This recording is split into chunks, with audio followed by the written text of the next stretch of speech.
오늘의 복음. 오늘은 2020년 8월 3일 월요일입니다. 오늘의 독서는 예레미야서의 말씀 28장 1절에서 17절입니다. 유다 임금 지드키야의 통치 초기 제4년 다섯째 달에 기브온 출신의 예언자이며 앗줄의 아들인 하난야가 주님의 집에서 사제들과 온 백성이 지켜보는 가운데 나에게 말하였다.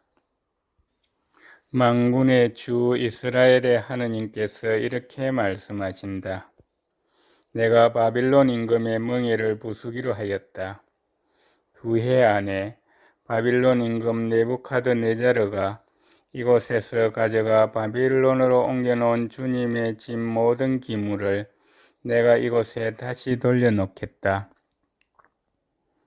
바빌론으로 끌려간 유다 임금 여호야킴의 아들 여콘야와 유다의 모든 유배자를 이 자리에 다시 데려다 놓겠다.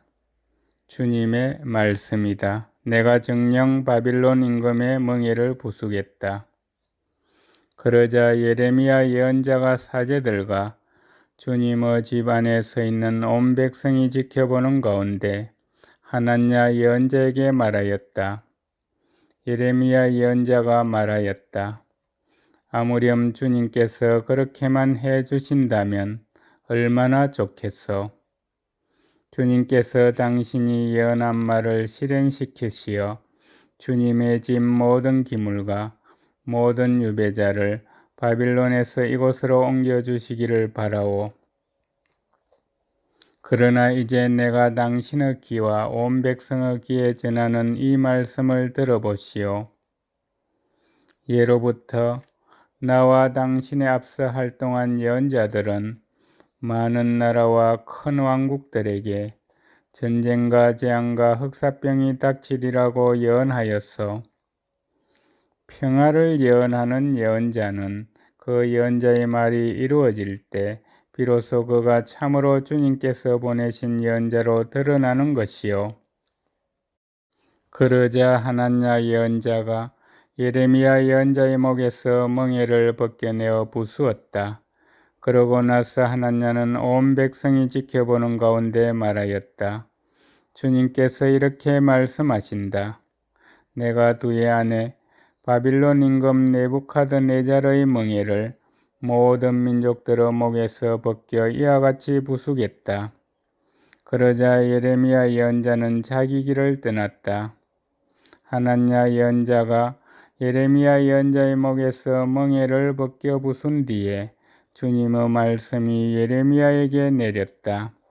가서 하난야에게 말하여라. 주님께서 이렇게 말씀하신다. 너는 나무 멍에를 부수고 오히려 그 대신에 새 멍에를 만들었다. 참으로 만군의 주 이스라엘의 하느님께서 이렇게 말씀하신다. 내가 이 모든 민족들의 목에 새 멍에를 씌우고 바빌론 임금 느부갓네자르를 섬기게 하였으니 그들이 그를 섬길 것이다. 나는 들짐승까지도 그에게 넘겨주었다. 예레미야 예언자가 하난야 예언자에게 말하였다. 하난야 잘 들으시오. 주님께서 당신을 보내지 않으셨는데도 당신은 이 백성을 거짓에 의지하게 하였소. 그러므로 주님께서 이렇게 말씀하시오. 내가 너를 땅 위에서 치어버리리니 올해 네가 죽을 것이다. 너는 주님을 거슬러 거역하는 말을 하였다. 하난야 예언자는 그해 7째 달에 죽었다. 주님의 말씀입니다.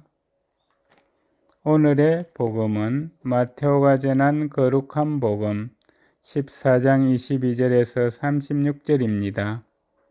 군중이 배불리 먹은 다음 예수님께서는 곧 제자들을 재촉하시어 배를 타고 건너편으로 먼저 가게 하시고 그동안에 당신께서는 군중을 돌려보내셨다. 군중을 돌려보내신 뒤 예수님께서는 따로 기도하시려고 산에 오르셨다. 그리고 저녁 때가 되었는데도 혼자 거기에 계셨다. 배는 이미 못해서 여러 스타디온 떨어져 있었는데 마침 맞바람이 불어 파도에 시달리고 있었다. 예수님께서는 새벽에 호수 위를 걸으시어 그들 쪽으로 가셨다.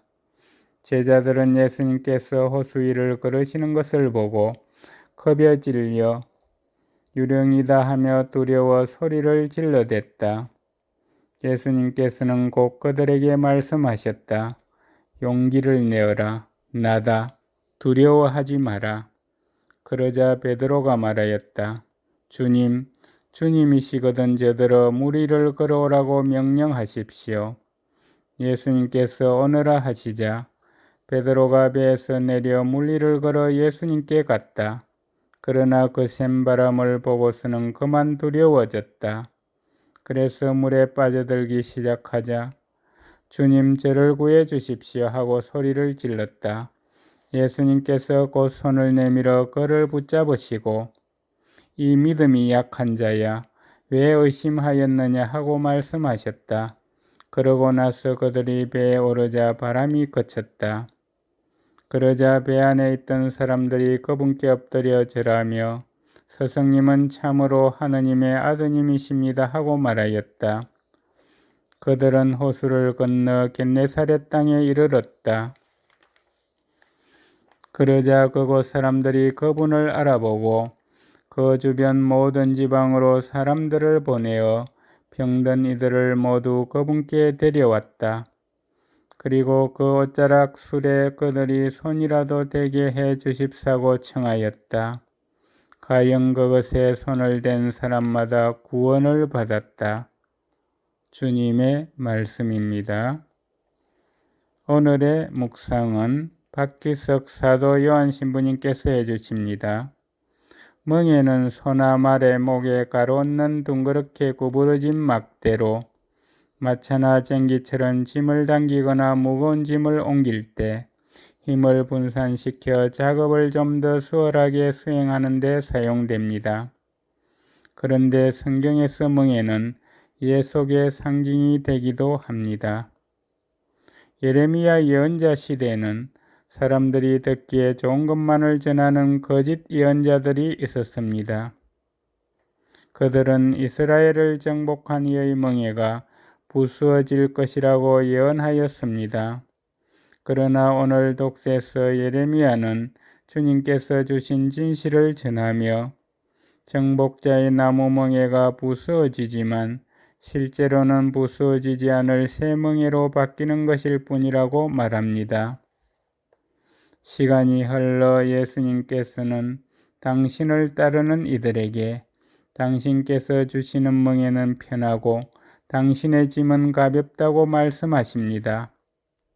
그렇다면 가혹한 현실 속에 죽음의 파멸로 이끄는 새 멍에가 아닌 녹록하지 않은 삶 속에서도 우리를 안식으로 인도하시는 주님의 멍에를 받아들이는 방법은 무엇이겠습니까?